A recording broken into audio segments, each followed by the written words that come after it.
Hey everybody, welcome to It's Just Bodybuilding, episode 24. I'm your host, Big Ron Partlow, here with my co-host, Dusty HANSHAW. And today we have a spectacular guest. It's gonna be a lot of fun. Amazing bodybuilder, Brandon Beckrich is on It's Just Bodybuilding.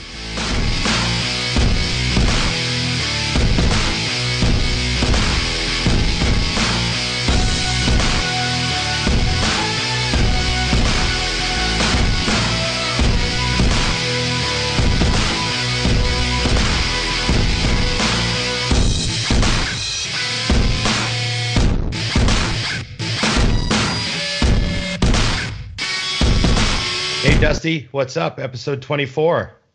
I see what you're doing right now. No one else knows what you're doing right now, but you're wearing the shirt that you got me that I don't have yet. Yeah. Just kind of like putting it right out in my face. Yeah, I got one of these made for you, so I'll give it to you when I see it, bro. It's beautiful. Yeah. I'm a big fan. Yeah, no, I know. I like the mutant hoodies a lot, but the last ones they made, the real nice red one that they made, the sleeves were a little short for me. Yeah, a little tight for me. Same thing. Yeah. So remember, like and subscribe, and if you really like us, comment and share. Or if you have a really funny joke, put that in. If you have a really funny joke, comment too. Good. It's good. So Brandon Beckrich, you saw him at the LA Fit this weekend, and actually, I did not see him, and that's why it was funny. I assumed you ran into him. we were well, that's that. I mean, it would have made sense. So he came to Arizona and we had been going back and forth. We were going to train and everything.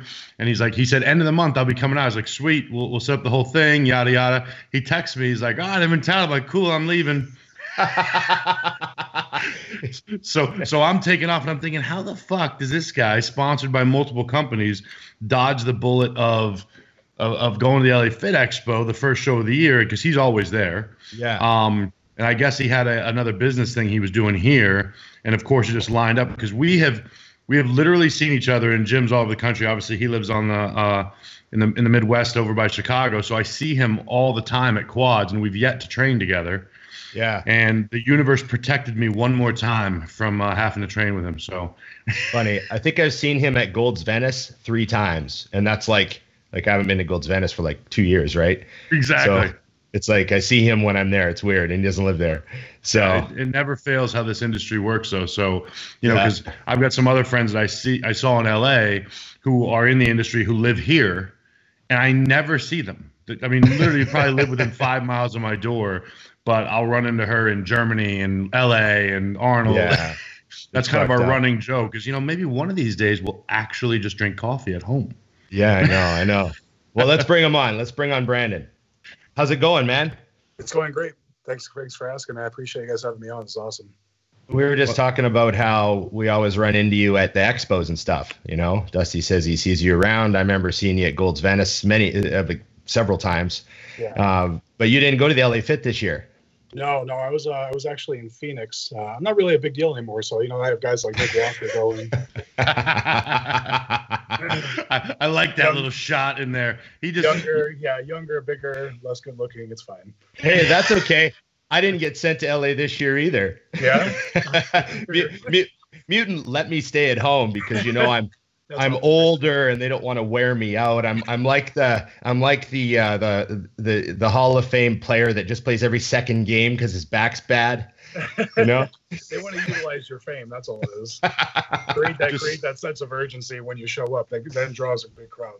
Yeah. Stealing your name is all we're doing there. Yeah. No. So what's been your main focus the last 6 months? You did a show a little while ago, right? Which show is that? Yeah, I did the NPC Nationals down in Miami. Right, so it was November-ish. Yeah, November. Yeah, end of November. That was the first time I competed actually in 3 years. Went by really quick. I took sixth, and truth be told, I actually had no intentions of competing again. I did the North Americans in 2016, 15, whatever years my wife and I got married. We got married the weekend after, so whatever year that was. We won't let her watch this now that you don't know that. Pretty sure she has no idea now. It'll be 4 years, so if you do the math, carry the one, it's like 3 or 4 anyway. Yeah. Yeah. I had no intention of actually competing after that, and it was probably October of 2018. I was kind of just getting into a funk, I was kind of losing my drive, and it's a lot different training when you're not training for a competition. You know what I mean? Mm-hmm. It's just you guys know how it is. Like, it's just different, and or maybe you don't. You guys haven't ever retired yet, so no, I am. I'm way past that. Fully retired. I don't acknowledge that though, Ron. Yeah. Well, because of people like Johnny Jackson who retired and are already getting ready for the Arnold, you just can't acknowledge it until we're in the grave at this point. Yeah. Exactly. Yeah. So, so I reached out to Dorian Hamilton, basically just looking for some accountability. I was like, I don't want to go down this rabbit hole where I start to slack and just, you know what I mean? Like, I just needed a little bit of focus, and he actually got me feeling really, really good, and up to my food, and my body was responding. I kind of started having fun with training again. I was checking in with him weekly, and come like December, I was like 280, 285, like in okay shape, and was feeling good and big and strong. And I was like, hey, dude, I think I want to do this again. He's like, yeah? He's like, fuck yeah. He's like, all right. He's like, let's pick a show and try it. So had a little bit of a long year. I was prepping for Toronto. Actually, when I saw you, Ron, at the Arnold, I think I just kind of started the prep a couple weeks prior. And I ended up probably it was like around April, I believe.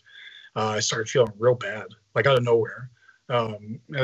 Pretty intuitive with my body. So I went and got some labs done. And basically my TSH was almost at a 9, which basically indicates that my thyroid is like in the shitter. So he's like, all right, let's get some more labs done, because that could be, saying some other things that maybe aren't necessarily true regarding thyroid. I was like, okay, so I got thyroid done. Basically, my thyroid was like fucked. Like T4, T3 were both like through the ground. And this doctor was like, he's like, I'm really shocked that you even have the level of body mass and body fat that you do. And I'm like, I'm strict. I do a ton of cardio. So we went into it furthermore. Anyway, long story short, went medicated, and it didn't really help much. So what'd they start you on? He just put me on T4 Synthroid first. Okay. I think we did 50 micrograms of T4, and then I got labs done again 4 weeks later, and they hadn't changed really at all. So they put me on. He put it on 100 T4 and then 50 T3, and he was Jesus. He wanted to because it like literally barely moved. Like you must have been off. I couldn't even imagine if I went on 100. Yeah, and well, what's fucked, man, was so I ended up pulling out of the Toronto show. Remember, Ron, I ran into you there. Yeah, I still ended up going because I wanted to support the guys that I was planning on competing against. And so I ended up pulling out of that show, and I was planning on doing. I thought about. I was like, well, maybe I'll do the USA's, because like 5 or 6 weeks later, and it just didn't work out. Like my body just wasn't. It wasn't doing anything. Right. So I was like, this is not good. And the doc was like, this has probably been an issue for you for a very long time. And for whatever reason, maybe it's because you're older now, you haven't competed or prepped like this. This severe dieting was what really just like made it, go through the floor. I was like, okay, well, shit. So ended up taking off June, July, and pretty much August. And at that point, I was so pissed off because I thought I was looking really good leading into Toronto. And I was like, fuck it. Like, I'm going to do a fucking show. I don't care. Like, I don't care if I look like shit. Like, I want to fucking do it.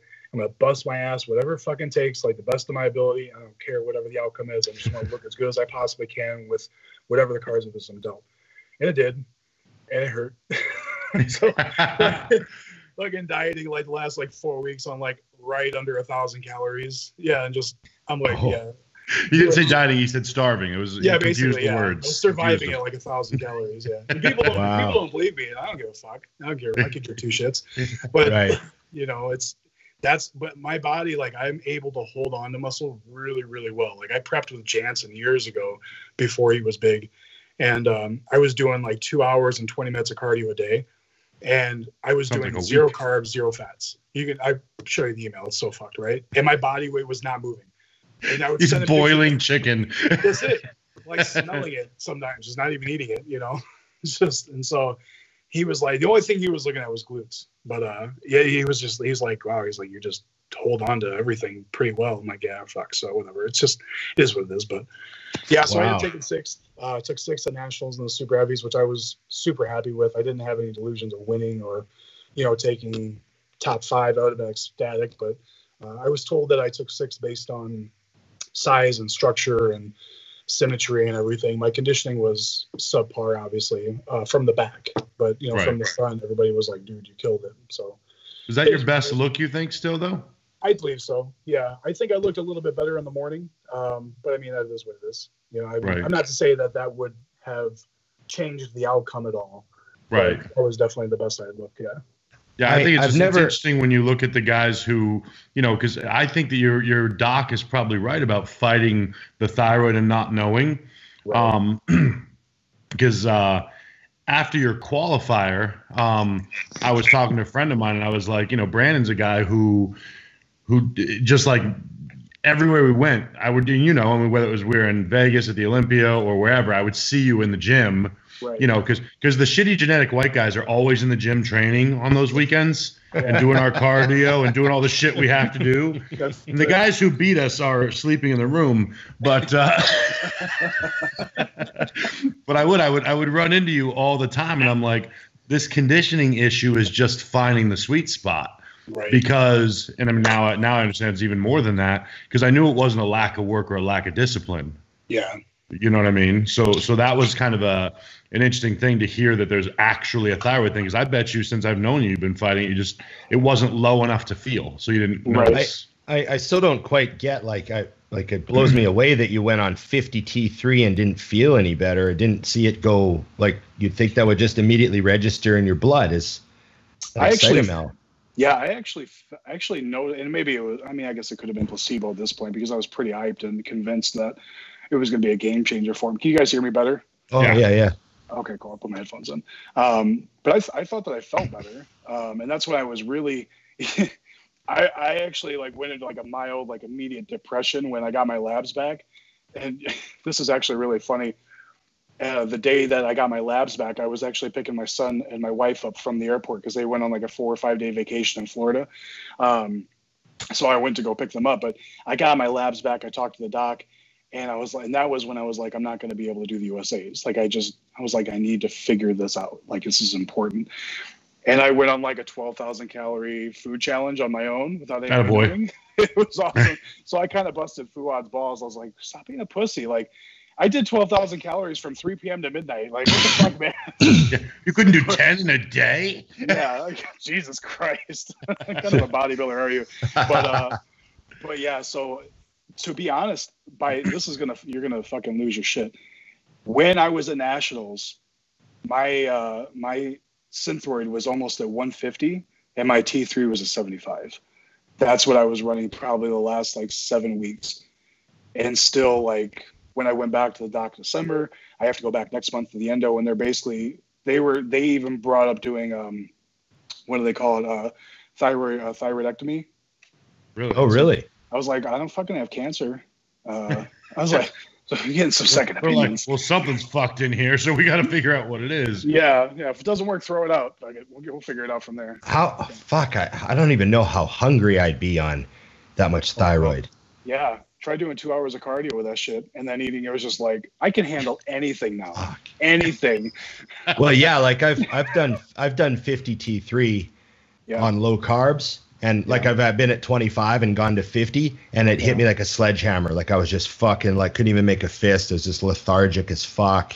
Wow. Like, you know what I mean? Yeah. I can't imagine how you felt. How these bikini girls are rocking 100 all the time. I'm like, how do you guys survive? Oh, Jesus. Yeah. No, it's brutal, though, because if you think about what your levels are like naturally, I mean, I don't know, Brandon, if you ever remember dieting with a healthy thyroid, but if we bump up to 12 Chris will bump me from 25 to 37 and a half, and 2 days later be like, oh, fuck, no, you're flat. You know what's funny? Like, boom. I don't think I've ever gone over 25 on cytomel, and I would only use it like for a couple weeks, but I think just like what you said, you're like, I don't know if you remember what it was like. I don't know that I've ever known. Like, I've never had a problem taking T3 and like feeling bad. I've never felt that. Yeah. You know? So I don't know. You were off. But I think that, something that I would like to push forward to everybody that's listening here is everyone is afraid to get their blood work done when they're on. I love how people do it. They get done with a big cycle. Then they do their best to clean up their shit for like a month and a half. They start doing then cardio. They do their blood work, and it's like, no. Yeah. Now. Right. Test it. See where you're at. Know the truth. And that's why you got two choices with both guys. It's wait 6 weeks so you can lie to yourself, or just bury your head in the sand and don't test it at all. Yeah. And pretend that you don't know you're fucked. Yeah. Yeah, you can't hide from that down the road. Yeah, eventually it catches you. But the thing is if you do it the way you did it, look what happened. You got an answer, and you were able to adapt and make decisions, and you're not guessing. Like, I've never understood that. It'd be like taking the open book test and not opening the book. Right. The answers are right there for $300. Just get the fucking test done, know where you're at. And like you said, imagine if you'd have banged your head against the wall trying to do USAs for 4 more weeks before not making it. You wouldn't have done nationals either, because you'd have lost 4 weeks of figuring out what was wrong with your body.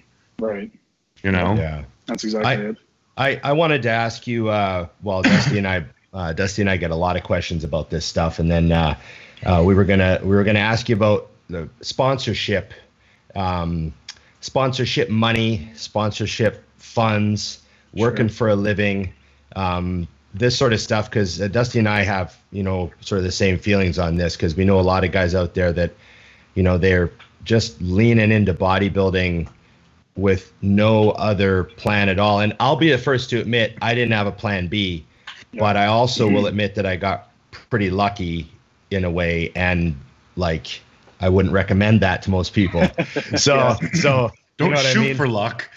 Yeah. And now later in my life, I'm doing like business, all sorts of business now. And I, get that. But when I was younger, I was a little bit like too, Yeah. And what's your take on that? Because I know you work for a living. You always have.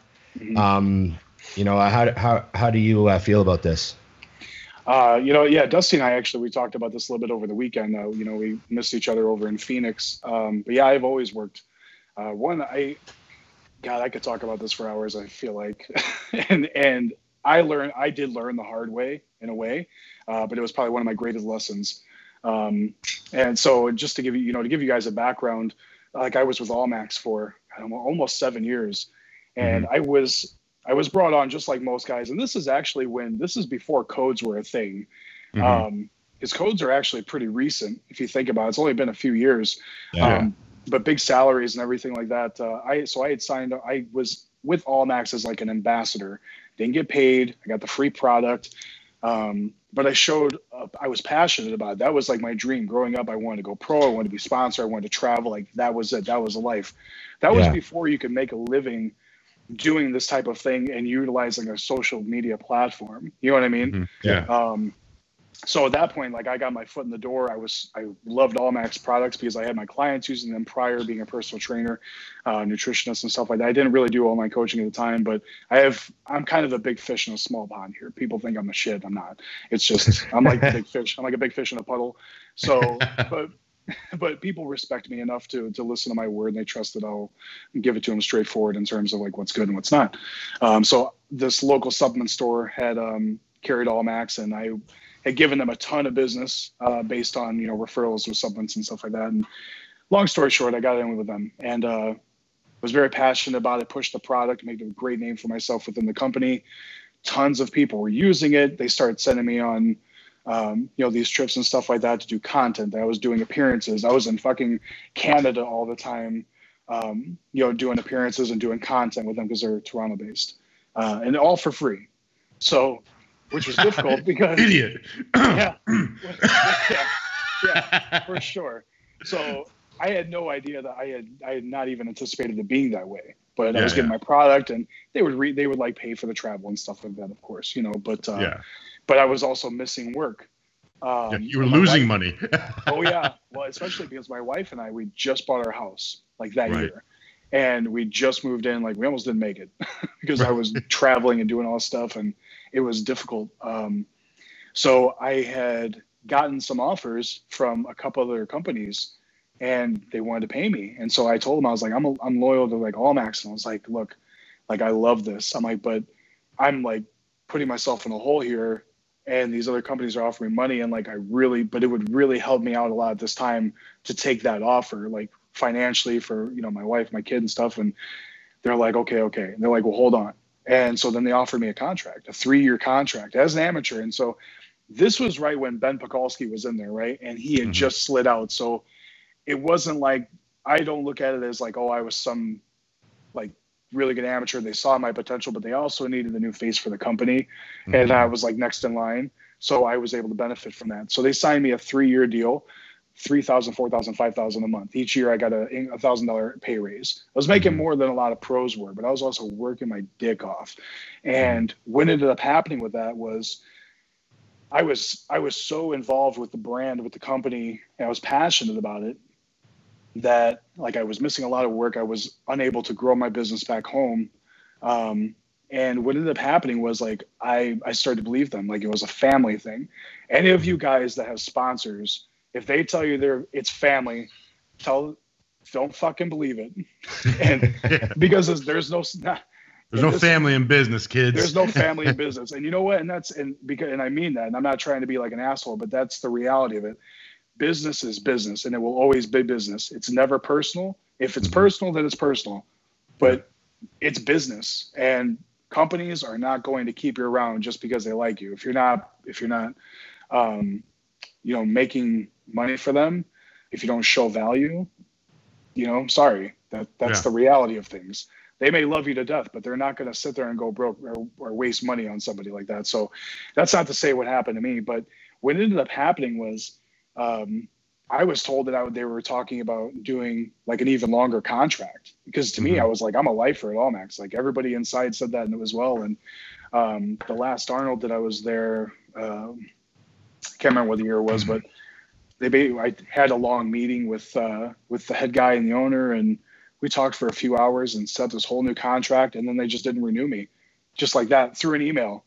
And he was like, thanks for everything you've done. It's been great. I was like, you'd be fucking kidding me. I was devastated, like legit felt like heartbroken. So you lost $60K a year. So you sat down and worked out a new contract. Yeah. And then how many days later did they email you? About a month and a half. After I emailed them, like reached out a couple times, I was like, dude, what's going on? Yeah, are we gonna get this done? Yeah. Yep. Right. So I did the best I could with what I had, but I didn't prepare for that. Work wasn't the same, so I was put into a really difficult spot financially. I had to restart everything because a lot of what I was depending on was that was like my main income. And I didn't see that coming at all. So I did. I learned the hard way, but that was probably like Ben Pekulski. I remember he was with SciTech and he was listening to one of his podcasts, and he said it was one of his biggest blessings, but one of his greatest curses was getting that big salary, because in a way it taught him not to work, taught him to be lazy. Yeah, because they threw six figures at him really easy. Yeah. Right. So and I was young and I didn't have anybody to give me advice otherwise, but my whole thing, the reason I worked and stuff was like, my mindset was like bodybuilding can stop like that. But I was always thinking in terms of like injury. You know, I was like, you could have a career-ending pec tear, and that would be it. It was never in my mind to lose my sponsorship. Yeah, right. So it really hit me hard. Well, I mean, essentially got hit with the truth of loyalty. And I mean, it's not a shot on Allmax or any other company, because at the end of the day, they have this intention. And I mean, I'm gonna be the one that points out what probably happened backdoor, which is I'm gonna guesstimate that right around the time they didn't re-sign you, Steve Kuklo and Amanda Latona got hit with a new contract or just got signed. Yeah. And they looked and said, you know what, we don't need it. And that, it sucks to be in that position because like you said, the family shit's kind of funny because family's family, but then wait a minute, but you didn't even have the balls to directly tell me this was coming, you know what I mean? Or it was even on the table. And that's something that you and I, Brandon, were talking about, was a lot of these guys, and we've had a few on who are relying on bodybuilding contracts, and I've done it as well early in my career. I really think the guys need to understand that you need things you can control as your base of your life. Mm-hmm. So that's your training, that's your job, your business, whatever it is you're doing, and not lose track of those, because I've heard it countless times, and I've even tried it, and it doesn't really apply, which is that you can't possibly bodybuild at the highest level and run a business or do training. It's like, the fuck do you do all day? Yeah. I've had a lot of people lately ask me, hey, I want to do a show. So we're talking a level 1 show. Mm-hmm. But like I work, So like, I don't know, like, do you think it's possible? Like I've actually had that. And they're dead serious. And I'm like, what the fuck do you think 99% of all bodybuilders ever of all time have done? Right. Like including every pro up until like the 90s. When did pros stop working jobs? Like the 90s? Yeah. Yeah, probably. Yeah. And let's have an ugly truth. How many of those pros from the 90s lived off their bodybuilding and were fucked when their career ended? Yeah. And they're totally broke ass. You know, I mean, I've got guys that I know that are close friends of mine, and I've seen them, you know, go from making 300 grand from muscle tech and this shit, you know, which no one's getting anymore, but a lot of guys were back then, to legit driving hoopties and starting at the bottom and trying to get training clients again when their career's over. It's a real sad thing because it's the preparation of life. And Brandon, we've kind of accidentally, you know, started talking a lot of business on this, but I think it's because it's a part of the game. You know, guys will ask me often, I'm getting into bodybuilding. What do you suggest first? And I said, get a good job. Yeah, that's exactly what I say too. Expensive as fuck. Yeah, they don't realize it. It's like parents are smart enough to figure it out for their kids. Like, you know, to be a hockey parent, you got to have a bit of money. Yep. Right. So like parents are smart enough to know like, oh, I don't want my kid playing hockey because that's going to, you know, too much for us. Right. But give him a soccer ball. Yeah. Give him a soccer ball. Like we don't have a lot of cash. Let's give them like this, you know, but, you know, they're smart enough, but bodybuilders can't figure that out for themselves. They don't seem to be able to do the math. They're not good with numbers outside of a rep scheme. Yeah. They count in 45s. Yeah, that's it. That's the key, though. It's accurate, you know, because I think that's a huge factor in all of it. Is now look where you're at. You were able to essentially walk away from bodybuilding. I mean, you bodybuild because you'll be a bodybuilder for life, but from competitive bodybuilding, you built your business back up, and then you got signed. How long ago with your new contract? I've actually been a little bit of a sponsor whore the last couple of years. To be honest, after what's that? Slut. Slut. That's okay. We like sluts on this show. Yeah, we do. I watched the show. I know. Yeah. So after I was with Allmax, Ed Koo reached out to me, and because I'm with Iron Rebel still, I pretty much had like an easy in with them. And John Meadows was like, you know, I'd be happy to have you on there. John says he'd be happy to have you on. You fucking go on. Yeah. It's John Meadows. Yeah. Yep. So. But yeah, I ended up leaving there for various reasons on my own. And Caged Muscle, I signed with them for a year. And while I loved their products and I loved the people inside, like Fuad's wife, Samer, she's an awesome woman. Like I worked with her directly and stuff like that. But my name and what I do just doesn't fit with the image of Caged per se. Right. You know what I mean? Like it's just very clean. Like they would post pictures of Fuad and Branch, but they post pictures of me and it would be like, why is that big juice head on there? This is a natural company. I'm like, what the fuck? Like, what about those guys? Like, it's because I'm amateur. It's why. That word has haunted you. That's funny. I call myself a professional amateur. Like, I'm really good at being amateur. Like, nobody's better than I am. I have more experience than everybody. But, that's funny. Yeah. But yeah, so I had an opportunity and I took it with Dragon Pharma, and I love it because they're just such big bodybuilding fans. They love it. They like the bigger, the freak. They went hardcore. They love old school bodybuilding. It's just it just resonates so well with me. So I signed with them in July of last last July. So it's still in its infant stages. But yeah, I don't see myself going anywhere. They're great people. They're so nice. Are you going to be doing like any of the expo trips this year at all? You think? I believe so. We were supposed to do the Olympia last year, and then they actually just dropped out like a month prior.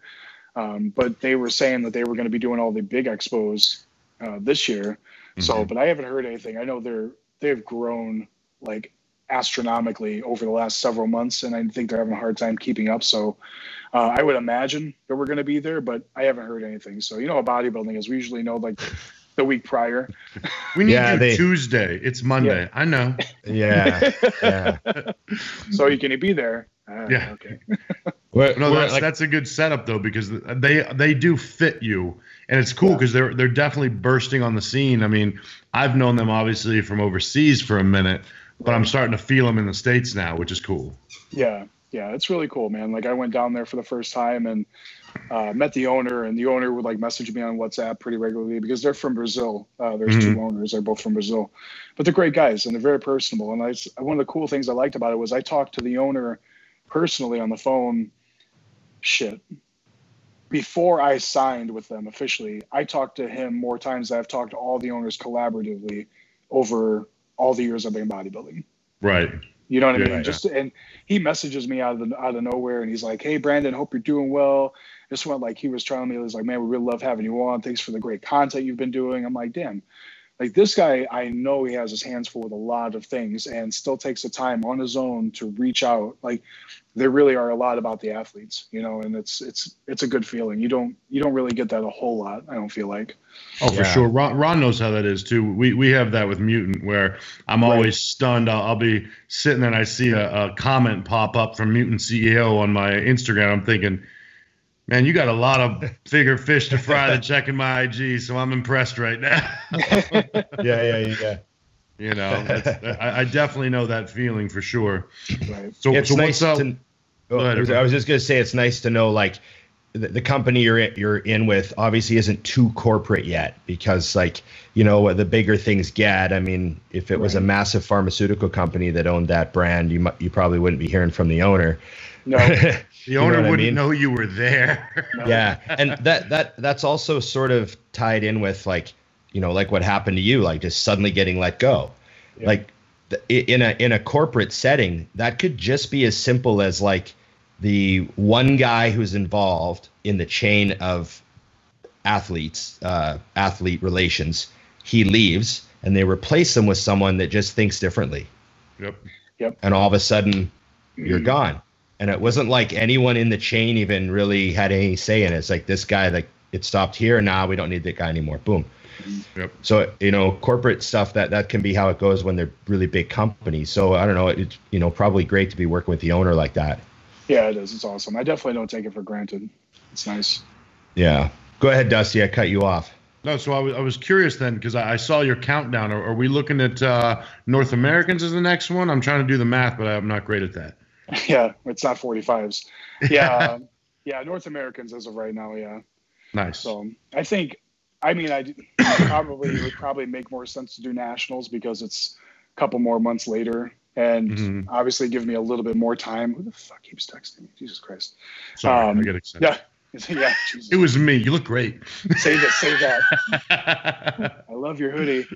Yeah. So, but so I think it would probably make more sense to do nationals, but North Americans is nice because, I mean, being from Chicago, like I think I'm just going to drive there. I think it's like a 7-hour drive. Right. And I freaking blow up, dude, like a balloon when I fly. Like, from Chicago to Atlanta, like, my ankles look like a post-rebound show gone bad. Like, it's stupid. Oh, so really? It's so bad. Like, I flew to Phoenix over the weekend. I just got back this morning at 1.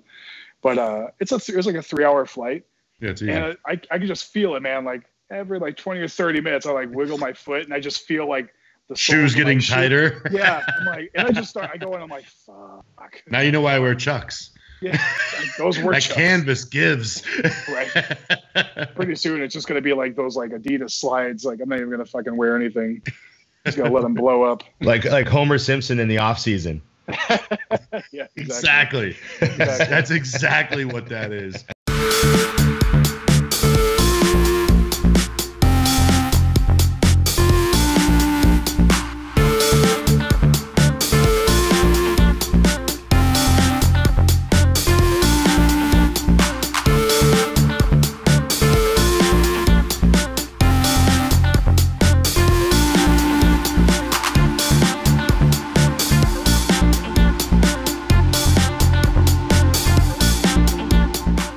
Well, I mean, I don't know, man. I agree with your guys' decision more than what you think, because I've never understood not having that next option. You know, because you go to North Americans and you miss by a smidge. You want that next show, and you know us, dieting doesn't fucking matter. So I love when I get it all the time. Could I do a show and then do another show in 6 weeks? I'm like, why not? Yeah. Like, Yeah. can you continue to be dieting? Then you're fine. Because I always thought the opposite. It was always USAs and North Americans to me, just because I knew Right. I had another shot just in case. You know what I mean? Right. So at least now you've got that window. Because after nationals, it's kind of like, it's USA's is next. It's USA's, but now you're going to go into an off season, and someone like you, I mean, it's not like you need an off season. I know you want to put muscle in specific spots, but no one said to you, well, you just needed a little more size. I don't care what pose you were in. No one was just dusting you with muscle. So No. Yeah, you know what I'm saying? You felt like it. Everybody feels like that. You know, I mean, you know that with talking to your clients. I had this happen, Ron, with my first USAs. I'm backstage and I'm looking at everybody. I'm like, fuck, these dudes are big, you know? And I come out after prejudging and Chris goes, fuck, you are big up there. And I'm like, I am? Yeah. Like, I'm looking behind me. Who's he talking to? It's so funny how it really is. It's not how big you are, it's how big you look. It's full. Like I remember Chris saying once to me, I said, I don't feel full. And he goes, fullness is a look. Not a feel. Not a feel. Yeah. And I was like, oh, and like, you know, I remember at the North Americans with Chris too, I got sixth, and you know, they do the first call out, they call 5 guys, and then they all leave the stage. So you don't even get to stand next to the 5th place guy, right? Yep. You know how, and then I get called Canadian 6th. Yeah, and then I get the second 5, and they put me in the middle, and I just dust the whole group.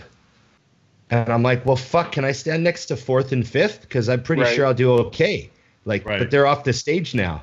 So it's just like such a fast show that it just hit like crazy. But I remember I was standing backstage, and it was like Todd Jewell, Keith Williams, all those guys, right? And I'm looking around, I'm like, holy crap, these guys look huge. Todd was a big boy. Todd was big, right? But I was like in much better condition than most of the guys in the top 5. So, but I just felt so skinny. And I remember I came off stage, and Chris is like, this is your best look ever. You look fucking round and big. And I was just like, next to those guys, I didn't feel big. And he's like, no, it's just, you know, like it's a look, not a feel. You know? I was going to ask you about your bodybuilding in the early days. And you know, when you start out lifting, Dusty and I have had this conversation. This is on my list here, Dusty. I don't know if I sent you my list. Did I send you my list? I never open your emails. You never opened me. So we've had the conversation before where, like, if you could show the physique you've built now to the teenager that started working out, what do you think? Like, when you started training, I don't know, like, how would you perceive that? Pretty close to what I wanted. I mean, I feel like when I first started off, I did my first show at 19. I was 186 pounds, not shredded. Nothing's changed, but I always emulated. I added 100 pounds, but nothing changed. Nothing changed.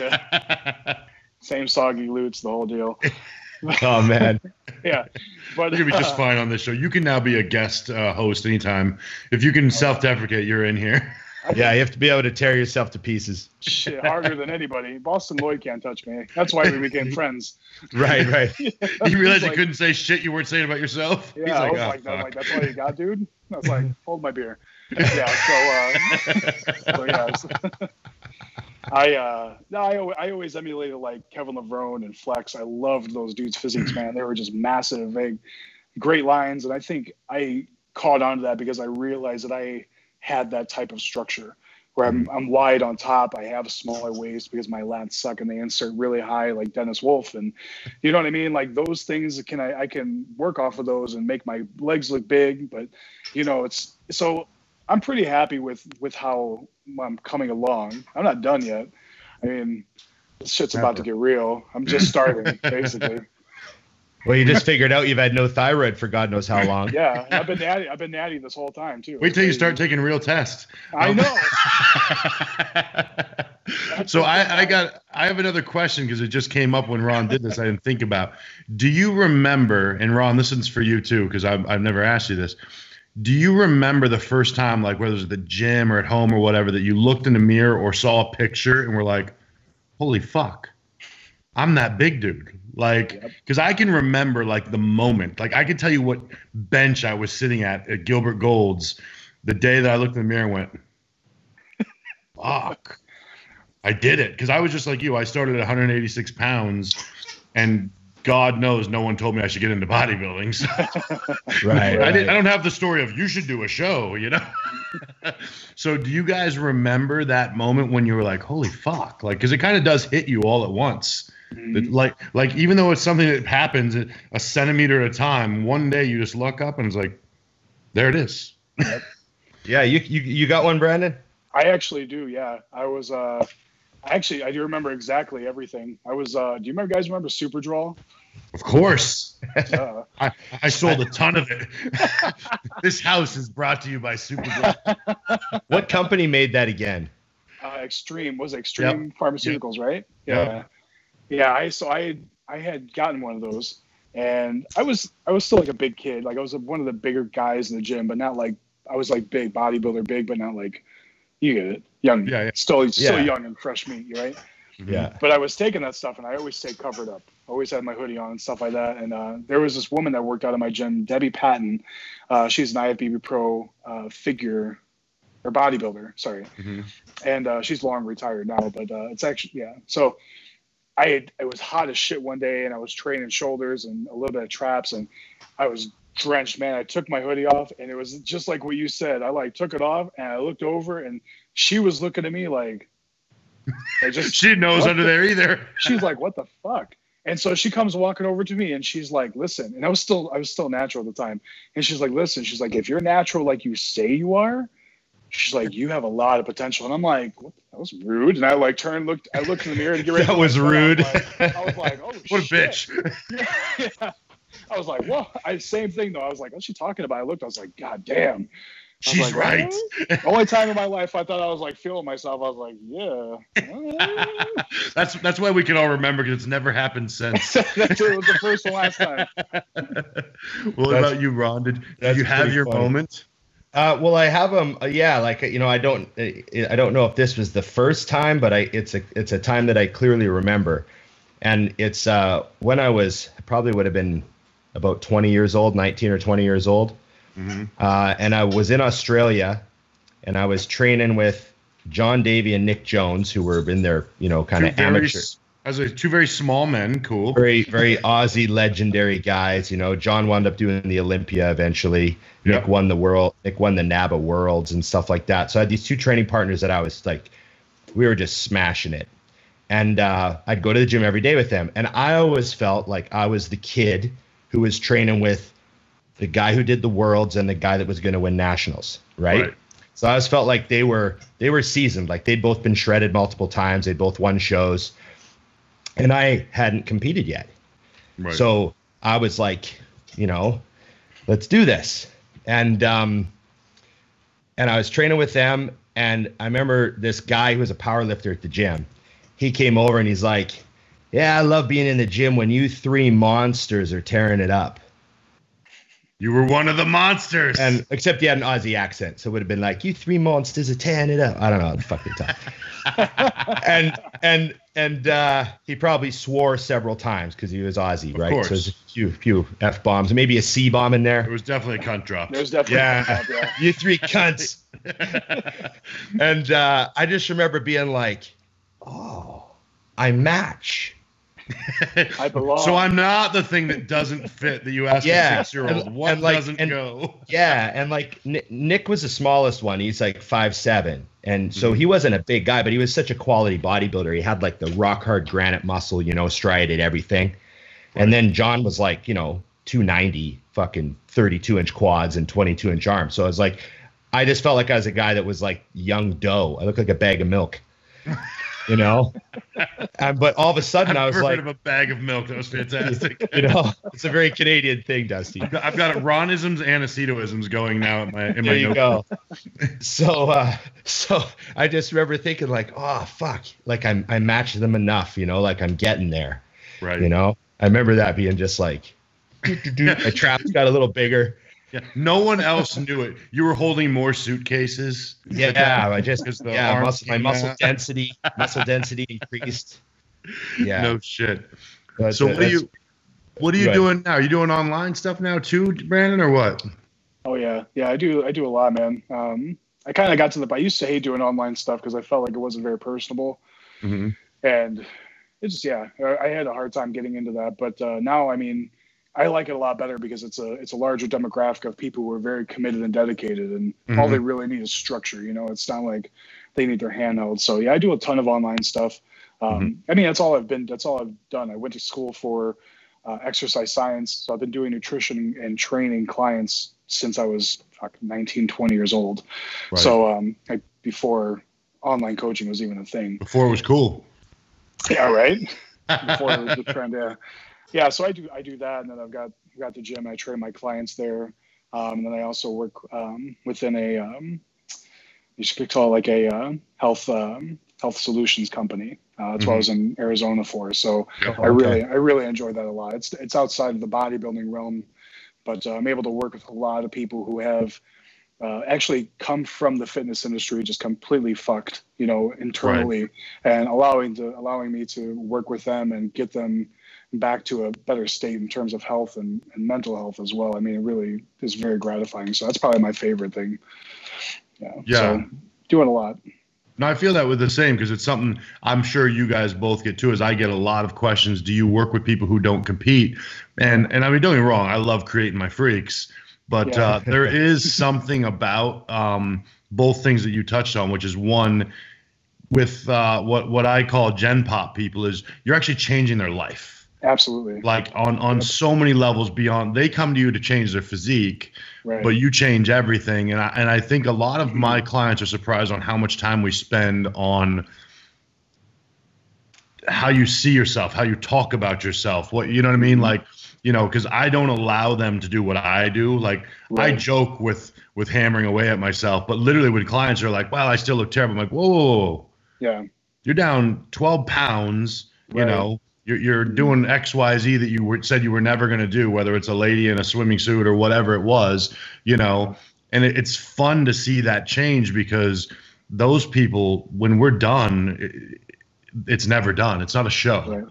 Right. You know what I mean? It's a lifestyle change. Yeah. And I think it's also interesting is how committed a lot of those people get once you get into their mental side, because I'm adamant, and I think I lose clients because of it, but I don't really mind. I tell people up front, I will never hit you up for your pictures. Yeah, ever. It's not your responsibility. If you don't send them in and you just stop calling, I just assume you quit. I just don't do it, because that's your job, and I'm here. I will answer every goddamn email you send, but if you don't check in, okay. Yeah. You know, I guess you were done. It says a lot about your intentions toward your goal and your commitment. I'm the same way. That's why I always tell people, like, I'm not going to chase you for your check-in. It's not my responsibility. I shouldn't have to motivate you to check in and take your damn pictures. It's not. It's the only thing they have to do. Yeah, you had one job. Well, plus you got to remember what I learned, because I used to chase it. I mean, truthfully, because when I was first starting, it was about making sure I didn't lose a client. But I started to realize I was giving more focus to my clients that were slacking than my clients that were working. And it's like, whoa, so I'm giving you extra credit for, I just wasted how much time chasing you down, where John Smith over here is killing it. Yep. Right. You know what I mean? And has 35,000 things. And it is interesting too, back to that whole working and adjusting thing. You're taking people who have jobs, have kids in sports. I mean, shit that blows my brain up. And then they follow the diet to the fucking letter. They're prepping their own meals. I'm just like, sometimes I look at them, I'm like, you're a hardcore motherfucker. Like, I don't go to soccer practice for 3 children and play mom duty and all that other shit. I mean, hell, we all know I fix everything with a credit card. So it's a tricky thing you people do. Dusty doesn't even have a screwdriver in his house. I do have one now. I told you, because I got that table. And actually, true story, I had a table show up that we had ordered. And I was so like, you have one IKEA screwdriver. I go, I'll be right back. She's like, where are you going? I go, well, we need a screwdriver, it says, and I don't have one. So I went to Home Depot and I got one. I came back, I was like, we have a screwdriver. Right. Next show, I'm bringing it on to showcase my screwdriver. You can have your man card now. Yeah, I gave that away a long time ago. Yeah.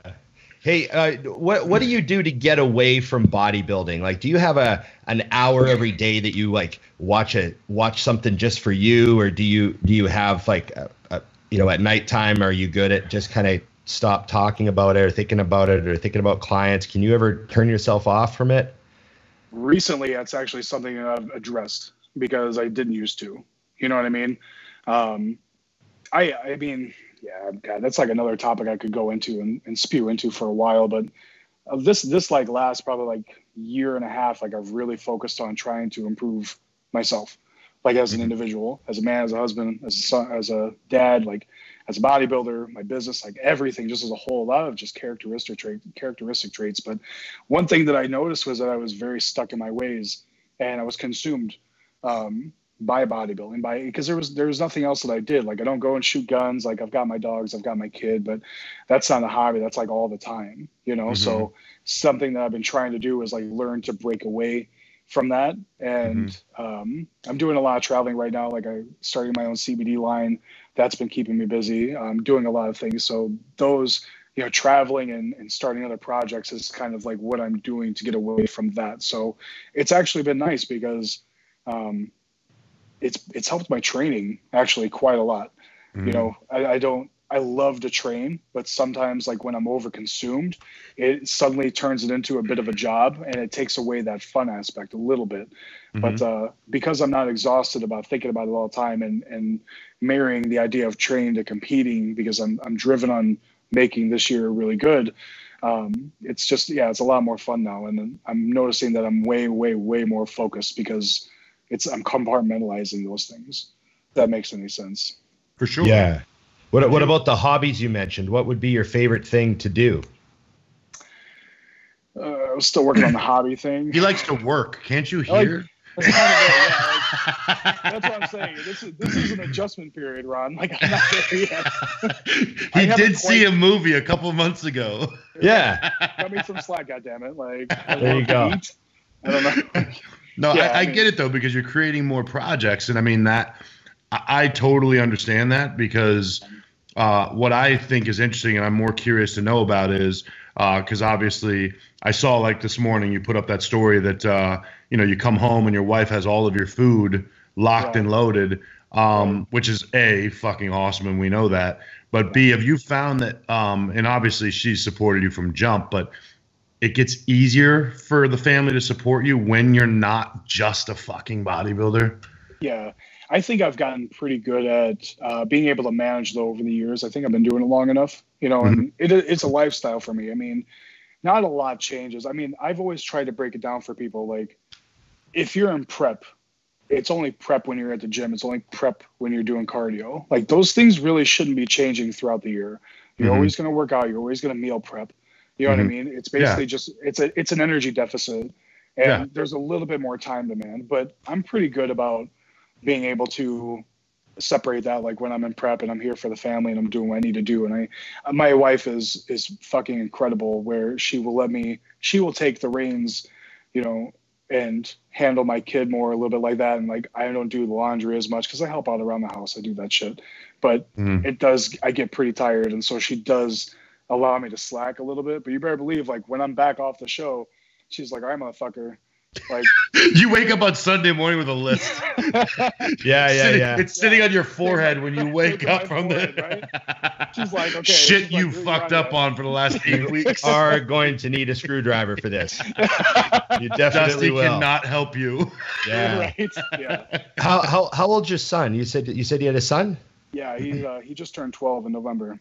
What do you hope he sort of absorbs from the way you work and stuff, like the bodybuilding, and you just hope the discipline rubs off on him, or do you want him to like? Yeah, I mean, I've always wanted to exemplify hard work and determination, to be dedicated and committed to something, just apply effort. And he's an athlete. He's a soccer player, basketball player, and he's very blessed athletically. But like I've always just told him, I'm like, dude, I don't care if you're good. I just want you to try.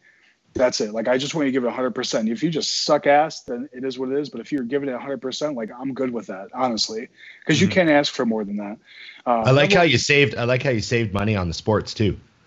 Yeah, he's smart. Yeah, basketball. Both require basketball. a ball. He wants to play. ball. Yeah, he wants to play hockey really bad. I'm like, nah, bro.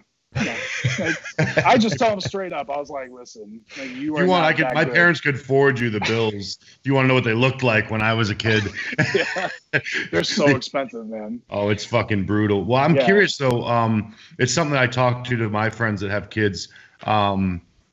Do you try to find a way? Because here's something that I learned from friends with kids is when you're at work, your kids are at school, and when you come home, you're at home. And I had a friend and she's very financially, she's done well for herself. And she goes, you know what freaked me out one day? She goes, I realized he has no idea where this comes from because he's at school when I go handle business. Yeah. And yeah, she takes calls throughout the night and stuff, but kids don't give a fuck if you're on the phone. So it's like, do you try to actually actively explain, like, not what you do necessarily, but how to get them to get that light bulb of this didn't just show up. Right. You know what I mean? Yeah. I'm not talking about fancy things. I'm talking about as simple as, you want to eat out, but it's not fucking free. You know what I mean? Yeah. No, absolutely. I mean, like my wife and I, we've always tried to, first of all, like not make work a bad thing. Right. Because you have to work, you have to sacrifice sometimes to make things happen, have nice things, do these sports camps, everything, go on vacations and whatnot. So we've always tried to portray the work aspect as being something that's like a necessity and like a good thing and not be like resentful or, I never want him to have that type of image of work. But yeah, I mean, he sees what we do. My wife is a very accomplished hairstylist. But he's gone with me to the gym, and when I'm here at home, I'll keep him involved once in a while, then talk to him about my clients. And sometimes like the dipshit ones will say some stupid question, like what's, is how much protein's in an apple? And I'll be like, Jax. I'll like go hear something funny. And I'll be like, this guy asked how much protein was in an apple, and he'll just be like, he knows. He knows. He does know, so it's so funny. And he'll be like, why don't you just tell him that your 12-year-old knows that there's no protein in an apple? So he's. You should make him an assistant. You could have him email them back for those types of questions. And then sign at the bottom, Jax. All caps. Yeah. Now you know the answer to this dumbass question. and then you employ him and write him off. Right? That's how the business. And what can you give a 12-year-old? You can give him like $15K a year? Yeah, no problem. No problem. Right. Trust me. It's about not right. that I've ever paid the neighbor kid $15K and put him under mine. That'd be weird. Harvey. Nobody ever asked who Harvey is. It's fine. What's your training situation? Do you have a good gym to train at? Yeah. No, he has a shit gym. He has two shitty gyms. He has quads. The worst gym in the country. The floor. I mean, Dusty mentioned you lived out there, but I didn't know that you were regularly at quads. Just Sundays. On Sundays. Just on Sundays. A bit of a drive. We have a religious meeting. Okay. Yeah. Did Dusty ever tell you about our first meeting at Quads? It was magical. Oh, it was magical. You're gonna have to tell this story. It's beautiful. It was a gloomy day, Sunday. It was cold. But I walked in getting ready to train legs, and across the way I saw an angry foreigner and Dusty, and he was I hope she sees this. Oh, she'll see. But no, he was on the bad girl machine, and we made eye contact, and the rest was history. Goodness. We took a picture and everything. It was great. That's funny. Everybody's got to film me on the get a tight picture with me on the bad girl, and then that's where he got forever dubbed the amateur. That's funny. What did she say? She goes, "Oh, I didn't know you hang out with amateurs," or something like that. I was like, "Bitch!" I was like, "Damn it!" Savage woman. That was his intro to her. Was I didn't know you hang out with amateurs. I was like,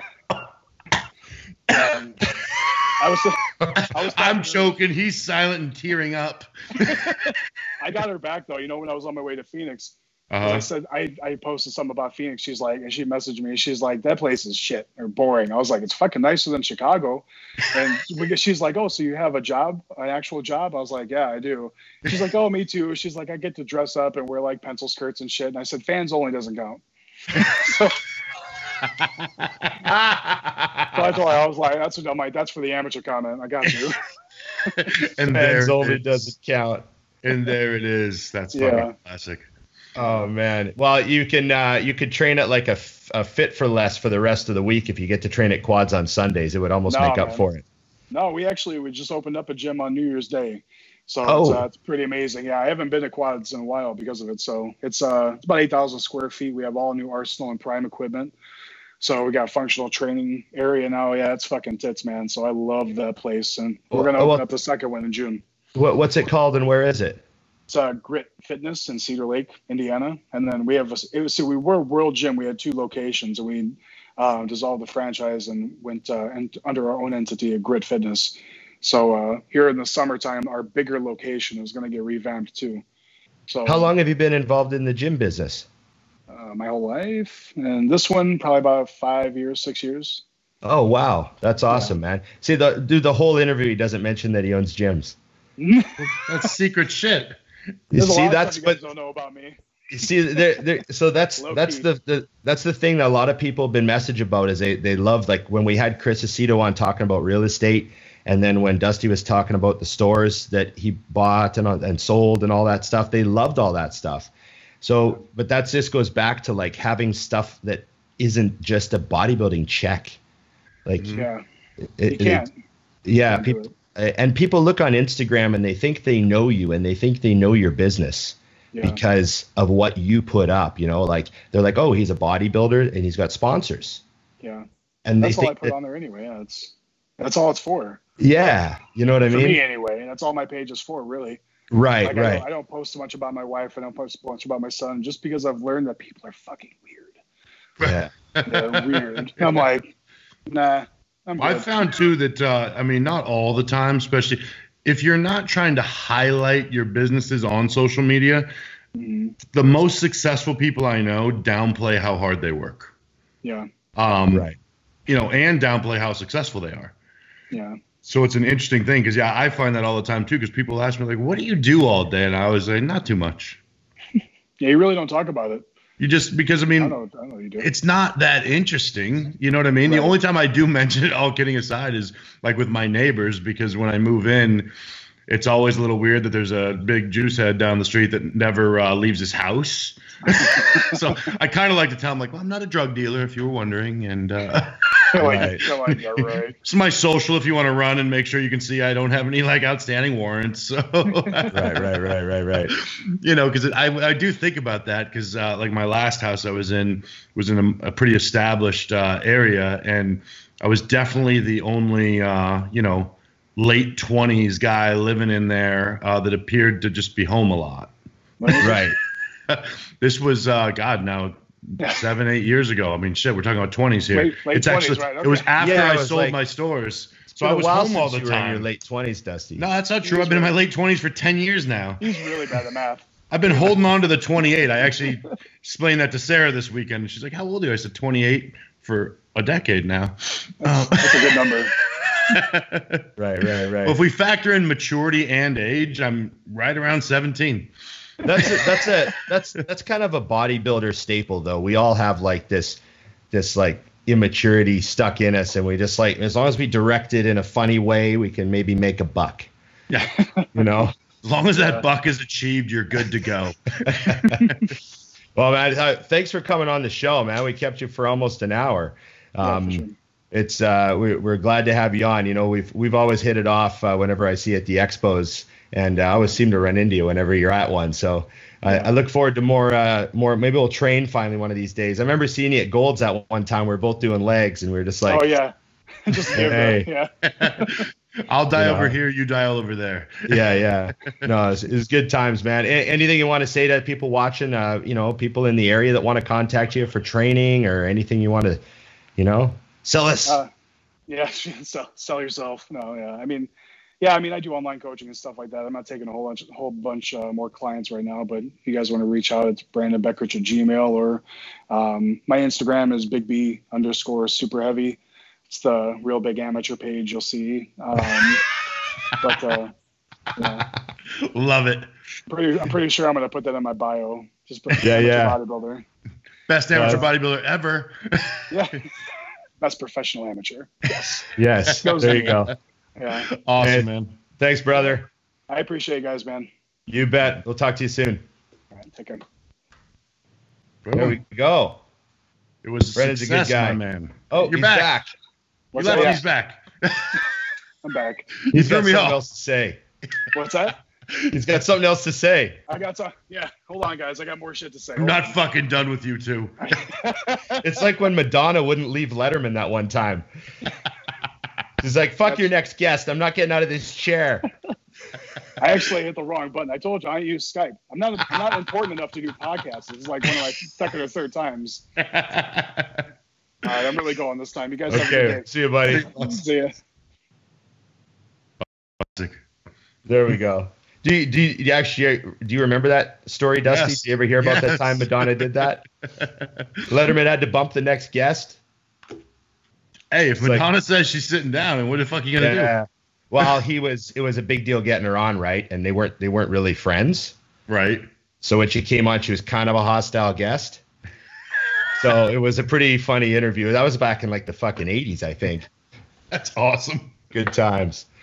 No, good to have him on. I like Brandon. I always got along with him. And I always thought he was such a good bodybuilder. You know, like I really want him to just nail it one day. And I think he'd, do really fucking well. I mean, Oh, he's a wacky bodybuilder, and that's the thing. Yeah. Is and what's funny, because I don't think a lot of people realize just how big he is in person. Because weight is tricky because it's like bone structure. He is a true 290, 300 pounds. Like when you see him, and if he says, sometimes you see someone and they'll be like, I feel bad with someone when somebody goes, what are you, like 260 or like 290? Like no one's guessing him lighter than he is, for sure. Right. If they know shit, because he's just a big fucking dude. And it makes sense to me now with the thyroid thing, because I've known him well enough to know that there was no fucking way he was cheating on his diet. He was not missing anything ever. And I was just like, man, I kept thinking to myself, he just needs to find the right person that can bring him in. And now I have a true understanding of what it was. 'cause I really do believe that thyroid thing has been haunting him since he's been competing. He just didn't really realize it. well, and I'm wondering, is there something more to it? Like, I mean, I'm not a thyroid expert. I'm not an endocrinologist, but I've never heard of someone taking Cytomel and not having it show up on the blood test as like No, that's what he did with T4. Yeah. So when he took the T4 first, and that's what didn't alter. and that didn't alter. That didn't Okay. do anything. He took 50 on the T4. Then So the that didn't Cytomel would alter. have to have raised. Yeah, it. that's when they brought that in. Yeah. When they went with both, and that's when he started to feel better. But still, to not really shake anything with a T4 is interesting. I'm a little bit surprised the doc didn't start out with a higher dose like Armour Thyroid or something, just because that would have made more sense. But I mean, maybe that was the whole point, was to see if anything at all happened with the T4. I asked my doctor, who's like got his own hormone clinic and stuff, and I said, like, because you hear a lot of people say, oh, I got put on T4 and nothing really happened, and then later on down the road they eventually finally, hey bud, barking at something. Later on down the road they eventually get like put onto Cytomel, and then they feel better. Yeah. And so I asked him, I go, why don't you just skip the Synthroid and just put people on Cytomel? And he goes, oh, the half-life is too short, and most people are terrible at taking pills. Right. And like the average person can't take a pill 2 days in a row if their life depends on it. And so it's just kind of like, almost that's part of the reason why doctors don't prescribe it. It's not that they don't think it's better. It's just like doesn't work for a lot of people because it can't be consistent. Yeah, it doesn't work for a lot of people because a lot of people don't work. Got it. I mean, it's really that fucking simple. How pathetic is that, right? Yeah. Do you have any coach's corner here, Dusty? You know what, man? I mean, we covered the majority, so if you've got something, fire away. Well, we were. We kind of touched on it with the gyms when he said he trains at Quads once a week, and I was like, oh, and I made the crack about, well, you could train at like a shitty fitness club the rest of the week and it'd kind of work itself out. Right. But so one thing that I had listed as a topic that I want to talk about with you is the environment that you train in. Mm-hmm. And some people don't seem, especially this sort of like I don't want to use the term average person, but like the recreational trainer, they sometimes don't realize that they're not at the right gym. Right. Do you know what I mean? Oh, for sure. Like, they're at this gym. It's close to their house. They work out there. They think they have good workouts. Mm-hmm. They're under the impression, like, you know, they've made some gains. They enjoy their workouts. It's all cool. But they haven't really been to, like, you know, whatever the best gym in the area. Maybe it's 45 minutes away, or maybe it's an hour. Like he said, he drives to Quads. Yeah, yeah. And they just haven't made the trek. They just haven't invested that hour to make the drive. Like if it's 2 hours away, I get it. That's too far to kind of reasonably. Yeah, yeah. Especially on the regular. Yeah, but if there's a great gym, they just haven't gone there yet. I think they're selling themselves short because, you know, this isn't just because I own a gym. This is just my whole life. You know, I always invested in training at the best atmosphere I could find. And my rationale for that was, if you look at it in extremes, what would the extreme end of shitty be? Well, that would be like what? A hotel gym at an old age center? Right, yeah. Right. So do you think you could get your goals achieved there? Most people would probably say, oh no, that would suck. Yeah. Right. So, okay. So there is a line. There is a place where it would be difficult, if not impossible. Yeah. There's a place where it's not going to work. Even if your goals, like, I'm not talking about being a pro. I'm just talking about everyone's goals are important.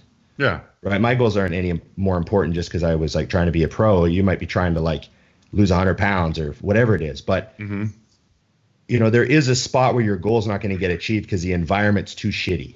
Right. And I'm just wondering how many people don't realize that they're a little closer to that than they are to this. Right. And there's a better place for them to train. And I want to like kind of say how important I think it is for people to try out all the gyms around them, try to find a better environment for their goals. Because it, you know, whenever I think of all the bodybuilders that I really, really, you know, thought, you know, impacted me, they all trained at gyms. Right. No, I know what you mean for sure. But I think the other factor is people, and this is an extreme point, but I think too often we just look for convenience with a goal like this, but without factoring in that maybe you're being so focused on convenience, you're not thinking about succeeding in achieving the goal. You know what I mean? Right. Because you wouldn't knowingly go to the gym that was just outside of the office to save yourself 10 minutes to drive to a gym that was better. You're not that fucking busy.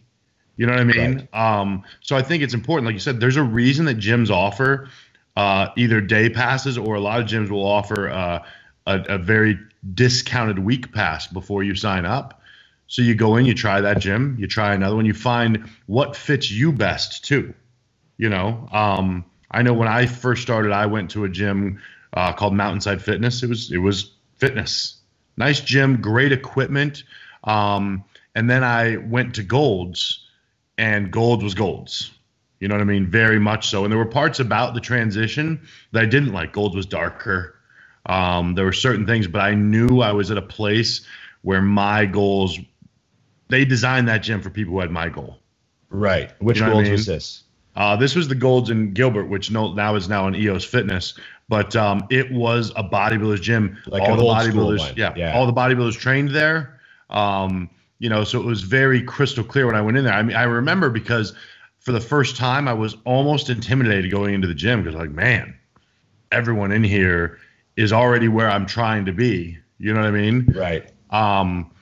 So yeah, I totally agree with what you're saying there, but you have to know to look into it, because it does baffle you how much time people will spend looking into, I don't know, driving 15 cars before they buy them, or this, that, or the other. I mean, a car is an extreme example because you're spending 50 grand, but you know what I mean? And it's an appreciating asset. Yeah, versus popping into the first fucking gym they see and just signing a membership.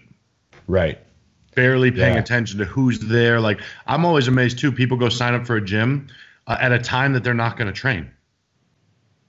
Right. I'm like, no, you should go to the gym when you're going to go there so you can see what it looks like when you train. Is that an environment? Is that time of day when you're going to be there directly from work? When you go in there, you're like, oh, fuck. this gym is too busy, or it's too whatever you don't like about a gym, or it's fucking perfect. This is the one. You know what I mean? Right. Yeah. And, you know, there's also a level that you will get to where you make the atmosphere at the gym, or you're a big part of, like a guy like you, where you're a big part of the atmosphere at the gym. So you could technically train at a more sort of commercial gym, but you would make it hardcore. Like we've talked about how you and I have both trained at gyms where we made it a bodybuilder's gym, right? Like almost against the manager's desires. It's like people start showing up to train because you're training there. Yeah. No, and for sure. And I think that you reach a point where that's something that I think we've touched on before. And I know I have a lot with people is I'm so spoiled here because every gym lets me train for free. So I go to different gyms on different days based on what I like the most. And I get shit sometimes. People, they'll be like, man, you're a fucking princess. You drive all over. I'm like, yeah, but I could get it done at any of these gyms. Right. It's just that it is that important to me, so I might as well pick the one that I absolutely think fits me the most for each thing. I mean, I probably when we go to that gym, which is the Gilbert Golds now, the EOS, when I'm using the pendulum and the pendulum leg press, also the hammer strength low leg press, I probably pass no less than 50 gyms to get there. That's funny. You know what I mean? I mean, literally, I bet you that's not even a stretch of how many gyms I pass to get to that gym. But it's the gym I want for that day, you know, and it makes sense to me. But, you know, the flip, I also look at like Dorian Yates. I remember, and I know you've done this when you first walk in there, I remember realizing how much overkill I had in my life with equipment and shit when I looked around that gym and was like, the greatest bodybuilder I've ever seen did it all here. Yeah. In this little gym with these, 30 pieces of equipment. I mean, I don't know, maybe. Yeah. You know what I'm saying? I mean, granted, he hand chose them for what he was doing, but when that really hits you, you're like, it's not necessary. Yeah. If you've got the right environment built for you. You know what I mean? I can't get it done in a Planet Fitness, but I mean, it doesn't need to be as over top as it is. Yeah, I know what you mean. That gym was awesome. I actually had someone on my Instagram ask, what's your favorite gym you've ever done a mutant on a mission at? And I said, well, that's hard to answer because there were so many good gyms and I only got to train at most of them once. Right. So, you know, it's hard. Like there was a lot of good ones, but my favorite, you know, my favorite gym experience ever was still because I got to train at Temple 5 times. Yep. So I got to like train at Temple. You know what I mean? Yeah, I laugh because people ask like, how's the new one? I'm like, I never bothered to look. The only thing I never got to do is I never got to train quads there. And I have. You saw me. Yeah, you were. That was the kind of the first day we really like chatted. Like, was at Temple that day because like we'd kind of talked before, but the first time that crazy Dino yelled in my face. Yeah. Yeah. Like I don't know who this crazy fucker is, but I love him. Out of fucking nowhere. I will never forget like jamming away on that hack squat and hearing someone with a heavy accent screaming at me. You know, and I got done and I was gassed and I sat up. I just looked over and he walks over and he smacks me on the shoulder. He goes, "That's a fucking set," and walked away. And I was like, who was that? Yeah. I remember hearing him yell at you and I walked into the room like right after you were done your set, I think, and we took a photo. Yep. But I remember hearing Dino yelling and then I heard him say, "Dusty." You know, he says your name. Fucking guy. Oh, it was great though. That is one of my that's my second best memory of Temple. First, of course, being training back with Dorian at Temple. It's kind of tough to beat. Yeah. Yeah, that's pretty funny. So what's your plan for the rest of the day, Dusty? Put back on the 6 pounds I lost over the weekend. Damn. Expo life, eh? Dude, it never fails. My goal, it's good though, because this is funny, but my goal, as weird as it sounds, just based on averages over the years, is never more than 7. So this morning I stepped on the scale and I looked down, I was like, yeah, 6 still sucks. Fuck. Probably just a big It's just water and bullshit. Yeah, but you know how it is because I was consistently where I was. I'm like, my muscle cells were optimally volumized. Of course, the mind fuck is I haven't trained in a week and I've got one more to go. So, Now I'm like, I have no excuse. I have nothing else to do but eat and work. Right. My plan is I'm actually heading to the airport in an hour. Oh. And I'm off to shoot the first 2 episodes of Mutant on a Mission for season 6. Nice. So season 6 is getting underway. So I've got 10 episodes to shoot. I'll get 2 of them done in the next 3 days. And then we're back, That's back for awesome. another episode. You're going Northern California, right? Yeah. I'm actually going to Mark Bell's super training gym. Oh, sick.